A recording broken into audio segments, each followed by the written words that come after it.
શું તમે જાણો છો કે દરેક શિવલિંગ એક સરખું નથી હોતું? લિંગ અને ઉપલિંગ વચ્ચે એવો તફાવત છે જે 90% લોકો નથી જાણતા. જો તમે સાચા ભક્ત છો તો આ વિડિયો અંત સુધી જરૂર જુઓ. અને હા, કોમેન્ટમાં ઓમ નમઃ શિવાય લખવાનું ભૂલતા નહીં.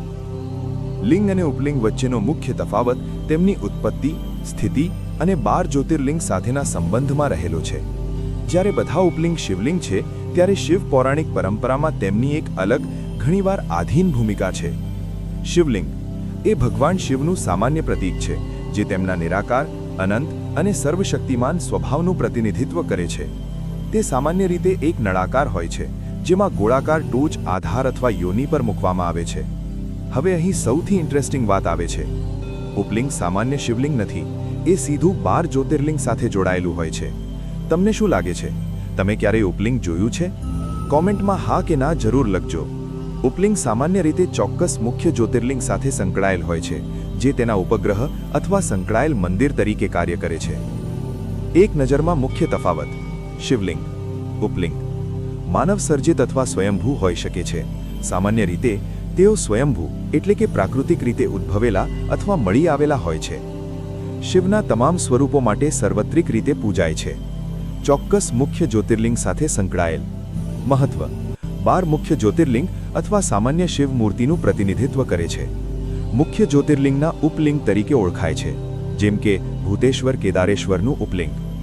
ઉદાહરણ: પૂજા માટે ઘરે બનાવેલું એક નાનું માટીનું લિંગ. મધ્યપ્રદેશમાં ગુપ્તેશ્વર મહાદેવ, જે રામેશ્વરમ જ્યોતિર્લિંગનું ઉપલિંગ છે. વિગતવાર ભેદ. 1. ઉપલિંગ ખ્યાલ. શિવપુરાણ અનુસાર ઉપલિંગ ખૂબ જ દૈવી અને ઘણીવાર પ્રાકૃતિક અથવા છુપાયેલ હોય છે, જેને ક્યારેક સ્વયંભૂ કહેવામાં આવે છે. તેમને મુખ્ય જ્યોતિર્લિંગ જેટલા જ શક્તિશાળી માનવામાં આવે છે, જેની સાથે તેઓ સંકળાયેલા છે. ઉદાહરણ તરીકે મધ્યપ્રદેશમાં ગુપ્તેશ્વર મહાદેવને શાસ્ત્રોમાં રામેશ્વરમ જ્યોતિર્લિંગના ઉપલિંગ તરીકે ઓળખવામાં આવે છે. છુપાયેલી સ્થિતિ. ઘણીવાર ઉપલિંગ શોધાયા પહેલા લાંબા સમય સુધી છુપાયેલ રહે છે, જેમ કે ઓડિશામાં ગુપ્તેશ્વર, જેનો અર્થ છુપાયેલા ભગવાન થાય છે. અનોખી લાક્ષણિકતાઓ. તે ઓફન ગુફાઓ, નદીના પટ અથવા જંગલોમાં જોવા મળે છે, અને ક્યારેક તે સમય જતાં કદમાં વધારો થતો હોવાનો માનવામાં આવે છે. 2. સામાન્ય શિવલિંગ. સર્વવ્યાપિકતા. શિવલિંગ કોઈ પણ મંદિરમાં અથવા ઘરમાં પવિત્ર કરી શકાય છે. તે માટે સ્ફટિક અથવા ધાતુ સહિત વિવિધ માધ્યમમાંથી બનાવી શકાય છે. માનવ નિર્મિત. ઉપલિંગ વચ્ચે મોટાભાગના શિવલિંગો માનવ દ્વારા પ્રાણ પ્રતિષ્ઠા નામના સમારોહ દ્વારા બનાવવામાં અથવા સ્થાપિત કરવામાં આવે છે. નિરાકાર પ્રતિનિધિત્વ. તે શિવના નિરાકાર સ્વરૂપનું પ્રતિનિધિત્વ કરે છે. સારાંશમાં, ઉપલિંગ એક વિશિષ્ટ, ઘણીવાર સ્વયં પ્રગટ અને છુપાયેલ ગૌણ લિંગ છે, જે મુખ્ય 12 જ્યોતિર્લિંગ સાથે સંબંધિત છે, જ્યારે લિંગ અથવા શિવલિંગ એ શિવની ઊર્જાનું સામાન્ય, સર્વવ્યાપી પ્રતીક છે.